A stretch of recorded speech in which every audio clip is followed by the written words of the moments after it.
Hello lovelies and welcome to today's video. Yes, I have an art journal process video and this is a page in what is left of my 100-day project journal.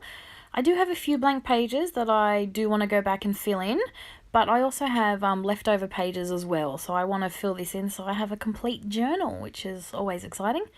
So I'm using some Dylusions paint. They are my favourite paints to use, and I have the colours Cherry Pie and Vibrant Turquoise, and I do love this colour combination together. It's just very striking. Now, a technique I haven't done in a while is the reduction technique. So this is basically where you use a wet wipe or a baby wipe and through a stencil and pull up the paint while it's still wet. This doesn't work when the paint is dry.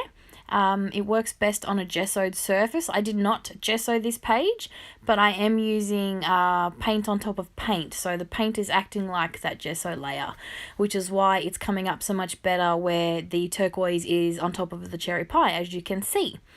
So yeah, that turquoise, the cherry pie I did dry first because I didn't want my colours to blend together. I wanted the contrast. So I did dry the cherry pie, but then I pulled up the turquoise with the wet one while it was still wet. So now to add more to this background and to continue the same stencil, I didn't want to bring in another stencil or anything like that. So I'm just getting some black because I do love the contrast of the black and the pop and how bold it is. So I'm just using that through the same stencil, just in a few areas, and I am trying to make sure those areas run off the page so they're just not floating in the middle of my page there. That tends to bother me. So I'm also putting a little bit of my paint onto an acrylic block, adding some water and doing some splatters with a brush. This is probably one of my favourite ways to use up extra paint, but also to make some splatters. This page on the left, now right now it's a hot mess, but something very exciting happens to this page, not in this video, but as you can see I'm cleaning off my stencil and I've got some turquoise and I've got some black on there. So in cleaning off that stencil, I end up giving myself another background, sort of. It doesn't look like much, but what I actually end up turning this page into actually gives me an idea for an art journal, for a scrapbook layout, so that was pretty exciting. I might have to show you that in my next video. So I've done my background and I wanted a big bold focal image for it, so I'm going through an old magazine and having a look, and this picture just appealed to me. I like the fact that you can't really see the face on the image, but you can clearly see that there's just a lot of personality in this image, and it just reminded me of my boys. My boys don't skateboard, but I do have a 6-year-old that's a bit of a daredevil, and always getting into things. Like, he's the true definition of a boy, and I don't know, this image just appealed to me, so I fussy cut it out, and I have used some gel medium to stick it to the page. And then I decided I wanted to do something very exciting that I really love the way this turned out. So I have a new stamp set, and it is a Tim Holtz foam stamp set. And what I love about this stamp set is that you can actually put all of the stamps, all of the letters onto a block. Now, normally when you have stamps, you have all that red rubber around it or the clear polymer, and you can't fit them all together. You generally have to do one letter at a time.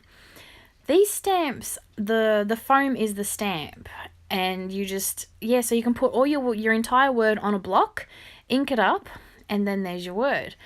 I'm in love with this stamp set to the point where I've bought another typeface in the same stamp set because I just think they just work so awesome, and they're fantastic for titles and long words and things like that. So that's what I'm using. But the thing I'm most excited about is I'm not using ink. Now, sometimes when you use ink, it can be a bit hit and miss, especially when you're using it on top of dark colours like paint especially. So what I've done is I've gotten some of my Colour Blast Heavy Gesso in the black, put it on my stamping block, and I've used a brayer, and I'm using the black gesso to ink up my stamp. So I'm using my brayer, picking up the paint, applying it directly to my foam stamp, and then stamping it like that. And I have to admit, I absolutely adore the way it worked. I did stamp it off onto the left-hand side of my hot mess page just to see if it was going to give me a good transfer, and it did. And then, yeah, so, okay, I had a bit of a whoopsie moment. I stamped boys twice because obviously I was going with boys will be boys. I wanted to go for something a little more creative, but it wasn't happening. You know when you just want to put something on a page, you just want to paint, you just want to stamp, you just want to ink. So I didn't really want to delve, do a deep dive and find something inspirational or creative or something really, I just wanted to play with these stamps and finish off this page. So boys will be boys is what I got. And so I stamped boys twice, first off, and then I went back and stamped will be. So boys will be boys.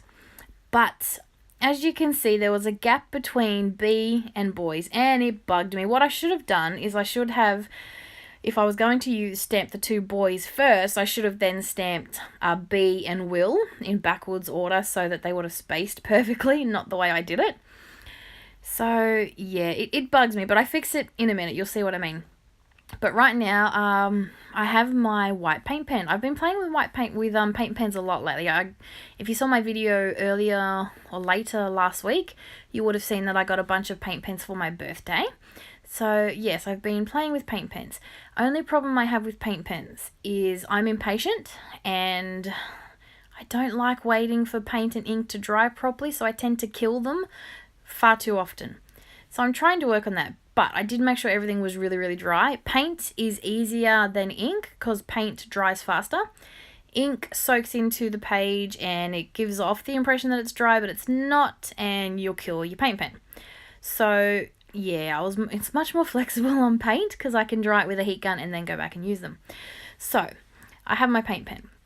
Now, this is where you can see where I tried to fix up my whoopsie. Now, I do know that it now says boys will be boys, but I thought, one, it covered the gap, and two, it just made it look a little more grungy, like, obviously it looks like a spelling mistake or an error in my title, but I just thought it added to the childlike, grungy, boyish feel of the page, and that was how I felt in that gap that was really bugging me. So that's it for my background. As you can see, I also added in some white highlights around my stencil, and that's it for the layout. I hope you've enjoyed the video. Thank you for watching, and I'll be back real soon. Bye for now.